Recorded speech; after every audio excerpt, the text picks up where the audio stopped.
Yes, hello again everybody and welcome to In Your House, the watch along series, and we are at episode 4 for arguably the most requested In Your House match that I do. Like, this was just off the scale for requests, so I thought rather than wait it out, I will crack on with this as soon as I can. This is In Your House Badd Blood from October 5th, 1997. So thank you for all tuning in. Thank you for all the people that participated via the emails to request this. Obviously, I knew this match was going to be coming, but I didn't quite realise just that you guys like this match as much as I do. It's been a long time since I've gone back to this. Really looking forward to it and getting into it. So guys, as per usual, where you need to go if you might be coming into my podcast for the first time. I'm your host, John Scott, and we have been going through a lot of In Your Houses. This is the first one not from 1996. I did promise that from last time on episode 3. I said I was definitely going to go to a different year, and we're at 97. We're at the very back end almost of 97 here in October, but of course we are at this stage a month out from Survivor Series, the infamous Screwjob. But what a match to cover. The first ever Hell in a Cell. Can't get any bigger than that, right? So here's what I want you to do, as per usual, is fire up your WWE network. You want to find In Your House Badd Blood and go along. It's In Your House 18 Badd Blood from 1997, and the marker you want to find it on in terms of time is 2 hours, 3 minutes and 27 seconds. So guys, as always, I always encourage you to pause the podcast whilst you go ahead and find it, and then hit the play button again, and we'll do our countdown. So that's 2 hours, 3 minutes and 27 seconds. Guys, on the count of 1, we are going to go right back and we're going to get into this. So I want you guys to chill out, relax, sit back and enjoy this amazing match, because this is definitely one of the most hyped that we've had on the podcast and in this series. So here we go. 3, 2, 1. And just going to turn my audio down there. Sorry, I forgot that I still had it on. You should be seeing, though, the Hell in a Cell being lowered at this point, or at least they're showing it off. And here we have the 3-man commentary booth. Vince McMahon in the middle, Jim Ross and Jerry Lawler. And I've got to say, I loved the 3-man booth in this era. I do not like 3-man booths in this era that we're in now, but the current one. But in this one, around 97 especially, I loved having the 3-man booth. I loved, even though Vince McMahon arguably come out with some really crazy, wacky stuff at sometimes, like, oh, 1, 2, yo! That kind of over-the-top, unbelievable that he used to quote so many times. I still like the fact that he was the middleman, and Jim Ross was pretty much like an anchor, and then you had Jerry Lawler just like always obviously cheering for the heels. But I love the dynamic of those three. In terms of where we're at, I mean, in the situation, this by the way, this promo, I love this promo. I might actually play this for you guys. I know you guys can hear it, but I think it's worth just listening to. It's really cool. Hang on. Best I can tell, good news, there's some bad news. The good news is, this match is not for my coveted European Championship. That will stay around the waist of the Heartbreak Kid, Shawn Michaels. Now, the bad news. 15-foot high steel cage. No way in, no way out. Well, there is one way. Through a locked door. Once I get in, once Undertaker gets in, it'll be locked behind me. Troops, I think I'm going to have to go this one alone. If it weren't for my wonderful athletic ability, the fact that I'm tougher than nails, the fact that I'm the man here in the World Wrestling Federation, the fact that I'm the showstopper, the headliner, the main event, is the only thing that's going to get me through this. That, and the fact that I am the most tenacious man in the World Wrestling Federation.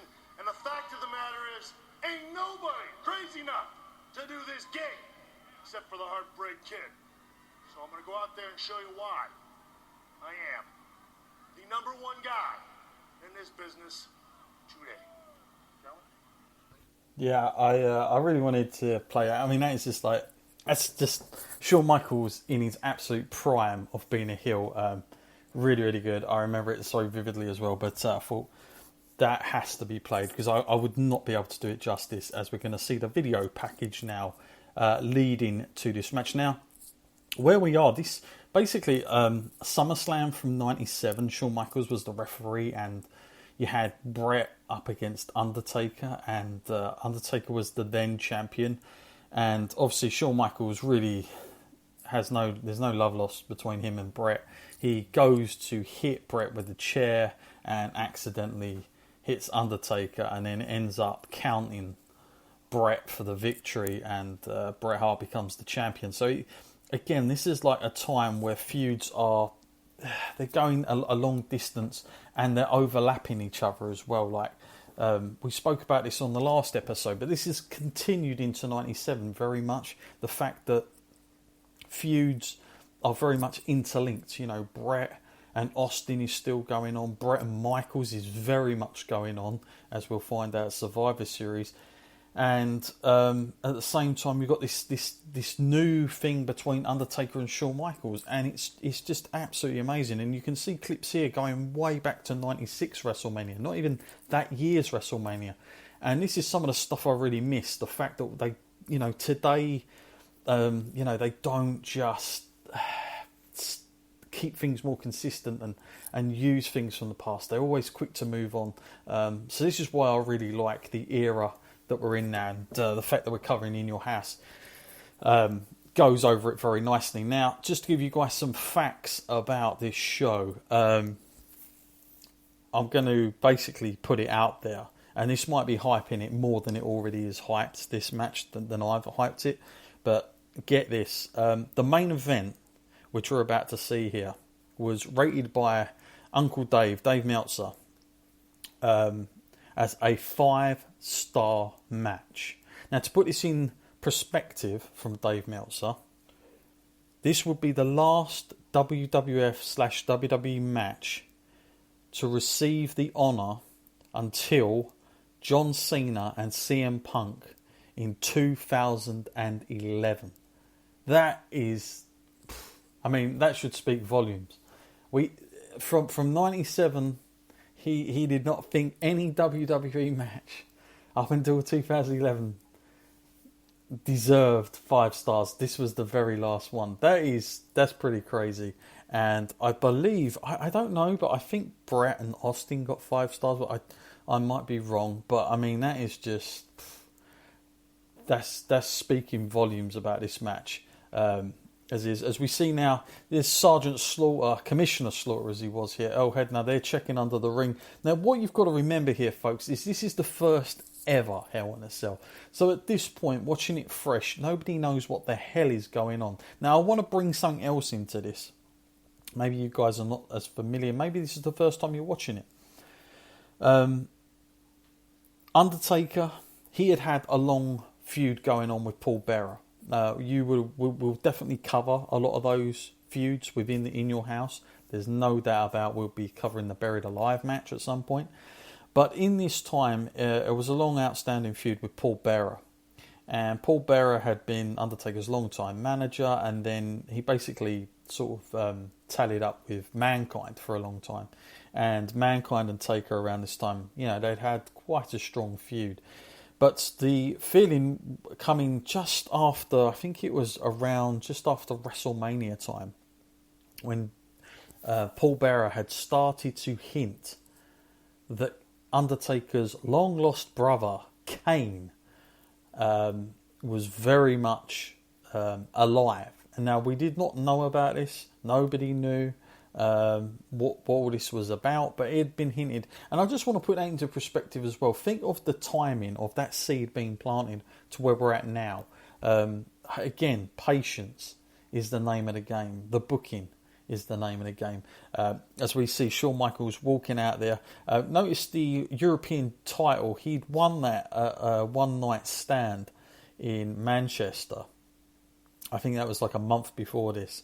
And he won the actual belt off Davey Boy Smith in not the most pleasing of ways, a very heel move. So that is why he's got the European belt, because some people might watch this and think, why is he the European champion? It was a way to cement a Grand Slam champion. Like, he was the first guy to do it, to have all the belts and hold them all. So it sort of put Shawn on a bit of a pedestal, even though he pretty much mocked having that belt for a long time, let's be fair. Yeah, what I like about this and the promo before this is Shawn Michaels, just the way he really sells the fact that he is going in to something he cannot get out of. This is something that he knows is going to be locked inside this huge cage as such. I mean, this is all we would know it is at the time, like a massive cage with a roof on it. I've got to say as well, this is like these early incarnations of the Hell in a Cell are still my favourite. The thing we've got today, that massive, great bloody thing, that, let's be honest, I know Shane McMahon done the jump off it and all this stuff, but when this come out, and even here, it was like, for me, it had an aura about it. It was like,